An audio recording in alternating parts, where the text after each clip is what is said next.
Olá, meu amigo, minha amiga, muito obrigado por vocês estarem aqui no nosso Portal do José. Hoje, para mais um encontro num dia em que nós estamos vendo mais filas andarem aqui no Brasil.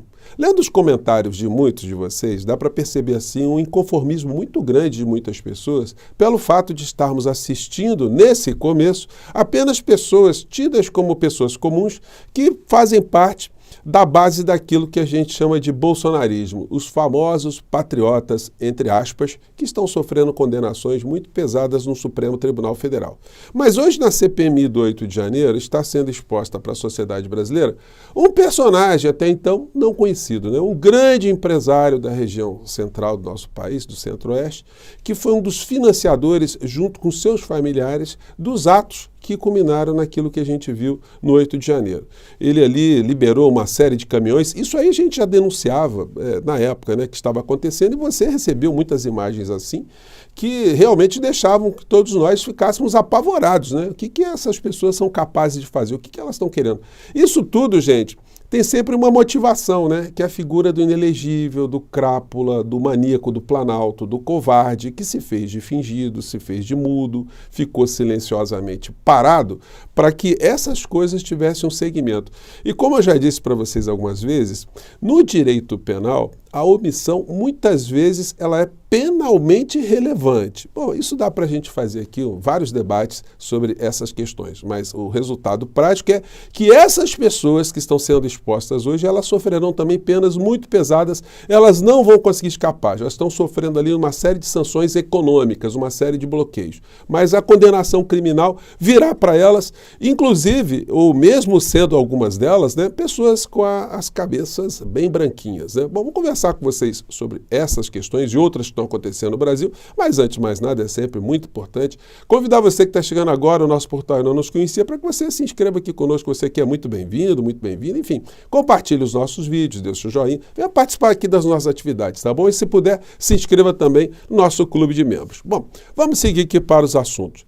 Eu começo aqui com essa imagem aqui, né, desse senhor aqui, o senhor Bedin. Está aqui do lado da figura do inelegível, né? Ele é o sem chapéu. Do outro lado ali tem um outro senhor, provavelmente deve ser também um dos familiares apoiadores aí do golpe. Esse senhor aqui, ele hoje está na CPMI.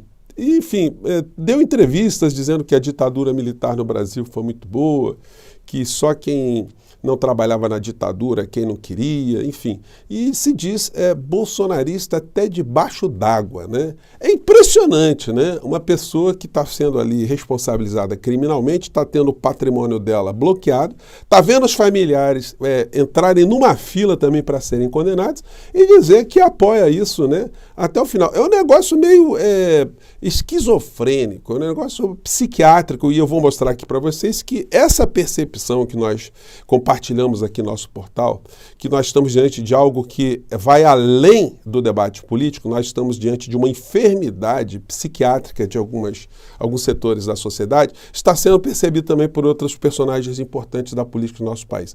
Mas eu separei aqui esse trechinho aqui, da deputada Jandira Fegali inquirindo o senhor, esse empresário aí, né? Vamos acompanhar aqui esse trecho, vamos lá. Presidente, essa expressão toda que está aqui, do senhor Bedin, do clã Bedin, que é uma família que atuava junta na armação golpista desse país, impressionante que todo mundo atuava no golpe, a família inteira, né? Pelo que os nomes que foram lidos aqui.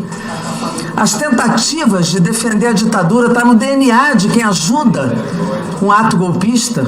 E, além disso, dizer, senhor Argino, que as provas falam pelo senhor e que o senhor, espero, seja responsabilizado por todos os seus atos e a sua família também, por conta de apoiar aquilo que viola a democracia, que viola as eleições feitas nas urnas e que viola o direito da sociedade brasileira de expressar a maioria no voto. É isso, presidente. Obrigado. Muito obrigado.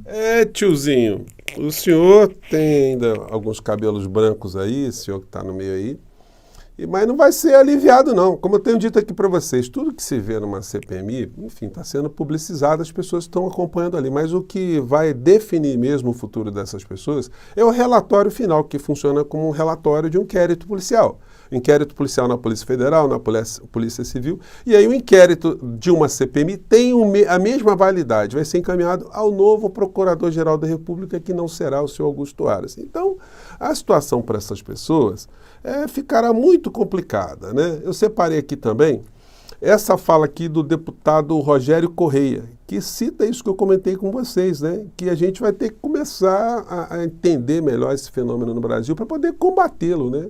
Essa coisa que ultrapassou qualquer limite de debate político e entrou no campo da insanidade. Eu já conversei aqui com vocês, muitas dessas pessoas falam que nós estamos numa guerra espiritual, aí, enfim, fica complicado a gente lidar com a realidade concreta, lidando com questões do mundo metafísico, o mundo espiritual e o mundo psiquiátrico, né? Mas vamos enfrentar aqui, vamos ver o que o deputado disse agora mesmo na CPI. Parece claro. O que a oposição não quer aqui é que a gente termine essa CPMI com um relatório.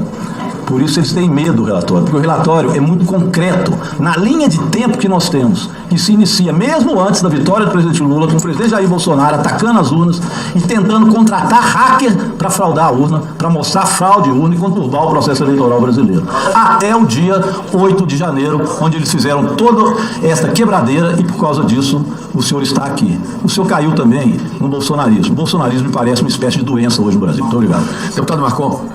Então, o deputado Rogério Correia está percebendo, né, aquilo que muitos de nós já perceberam também. E é importante ele estar colocando isso, porque isso vai merecer um estudo técnico mesmo, gente. É um estudo com especialistas mesmo para poder compreender esse fenômeno aqui no nosso país, até para combater esse tipo de situação, não deixar que esse tipo de enfermidade, né, continue a prosperar aqui no nosso país, ou que ela se repagine e reapareça novamente com outro personagem, enfim, usando as mesmas coisas, né? Para quem não sabe o que aconteceu, não está lembrado, você certamente deve ter recebido esse tipo de cena aqui, ó. Né? São os caminhões do senhor Argino Bedin, né? Aí você recebia isso pelos seus WhatsApp, né? WhatsApp, nossa, agora os caras vão fechar tudo. E realmente eles fizeram bloqueios aqui no Brasil, né? Eles fizeram coisas concretas aqui. Há depoimentos aqui que esses motoristas estavam recebendo uma diária, enfim, eram trabalhadores que estavam ali a mando do proprietário, né?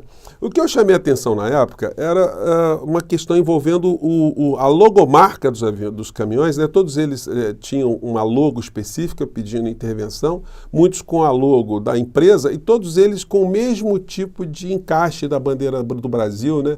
Na frente, mostrando que foi um negócio assim, bem articulado, os caminhões inclusive sem a conexão ali, né, da carroceria, enfim. Uma coisa assim que estava dentro de uma certa padronagem. Nas redes sociais você via esse tipo de criatura aqui, que depois se acovardaram completamente, né? Eles deram uma desaparecida, mudaram de assunto, mas deixaram uns rastrozinhos aí por aí, né? Um deles foi esse cidadão aqui, o senhor, o blog do Lisboa, né? Vamos lá. Olha isso, lotado. Rapaz, tá lotado aqui, lá no fundo tá lotado, ó o tanto de caminhão. Rapaz, o bagulho tá doido aqui, hein? Olha isso. O bagulho tá doido agora, senhor Lisboa. O bagulho agora tá doido para vocês aí que não sabem para onde ir, né? O que vocês vão fazer da vida. O que nós vemos nos canais de direita são tentativas de saírem dos assuntos da forma mais rápida possível. A gente vê aqui no canal Oeste, Sem Filtro, né? Essa gente aqui só falando sobre as pautas negacionistas de sempre. Mas elas não funcionarão mais, né? Porque a realidade está ficando cada vez mais presente no campo das coisas concretas, no campo da economia, da política, decisões no Supremo Tribunal Federal. Mais tarde aqui eu vou comentar com vocês aqui algumas dessas situações bem peculiares. No entanto, uma me chamou a atenção e eu quero compartilhar com vocês nesse nosso primeiro encontro aqui, que foi o que fez ontem o senhor André Mendonça, né? que fez aqui o ministro? Mendonça contraria Moraes e trava 2 ações do 8 de janeiro. Ministro defende debate sobre individualização da conduta e leva casos em que já a maioria pela condenação para o plenário físico do STF. Ontem, a Corte condenou mais 3 réus apenas que variam de 12 a 17 anos de prisão.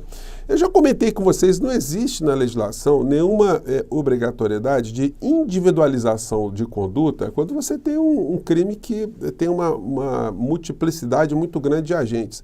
Se existe uma quadrilha que cometeu o crime de extorsão mediante sequestro, enfim, vai ser muito difícil você especificar a conduta diária de cada um dos elementos. O cara que tomou conta do cativeiro, por exemplo, olha, ao meio-dia ele levava comidinha, ele servia arroz, feijão e macarrão. Às 12h50 ele ligava a televisão para não sei o que. Gente, isso aí é irrisório. O importante é que ele estava ali e que o sujeito, nesse conjunto de uma ação criminosa que possuía vários agentes, ele será responsabilizado na medida daquilo que for detectado. Mas escapar do crime, porque não há uma especificidade na individualização da conduta, isso aí não vai ser possível. O que a legislação determina, a Constituição Federal determina, e o Código Penal também determina, é que a pena seja individualizada. Que cada pessoa, você tem 20 pessoas, enfim, cada pessoa vai ter que, você não pode pegar uma pena padrão. Olha, todo mundo agora vai receber 20 anos, 11 meses e mais tantos dias de multa. Não. Cada pessoa terá uma pena em relação às várias condições. Se tem antecedentes criminais, se não tem, a idade, se é réu primário, né? Se tem algum tipo de peculiaridade. Pessoal, se tem mais de 70 anos, enfim, se é capaz de entender o caráter ilícito da pena, se é uma pessoa responsabilizável. Então, essas circunstâncias todas, elas estão sendo descritas em cada uma das sentenças. Eu tive cuidado de analisar, isso está sendo feito para não ter nenhum tipo de embarreiramento técnico. No entanto, o senhor André Mendonça, quando ele faz esse pedido, para que haja um melhor exame dessa aplicação da sanção, porque ele quer uma individualização específica das condutas, ele não está ajudando os réus, não. Por quê? Porque esses réus estão presos preventivamente, e a prisão preventiva, ela não tem um prazo de duração específico. Então, quanto mais tempo durar para essas pessoas serem julgadas, mais tempo elas vão ficar na cadeia. E aí a situação para elas pode não ser nada agradável, porque uma coisa é uma pessoa estar já cumprindo uma pena e ter direito mais à frente a uma progressão, pedir uma mudança de regime, porque está dentro do sistema já que já está definido. Agora, a indefinição para essas pessoas também não vai ajudar. Então, eu não sei até que ponto essa decisão do ministro André Mendonça está ajudando essas pessoas. No fundo, ele quer ajudar o seu mentor, né? Aquele que o colocou dentro do Supremo Tribunal Federal, né? Talvez o senhor André Mendonça seja o bolsonarista remanescente dos mais radicais ainda que existem dentro de instituições aqui no nosso país. O senhor Augusto Aras já foi afastado e a senhora Lindora também. Mas o senhor André Mendonça e o senhor Cássio Nunes Marques ainda fazem parte desse núcleo, né, de proteção a esse criminoso mor, que não vai conseguir escapar de jeito nenhum. Gente, mais tarde eu volto aqui porque tem coisas muito interessantes que eu quero compartilhar aqui com vocês, tá bom? Por enquanto eu fico por aqui, um grande abraço, até mais tarde. Tchau!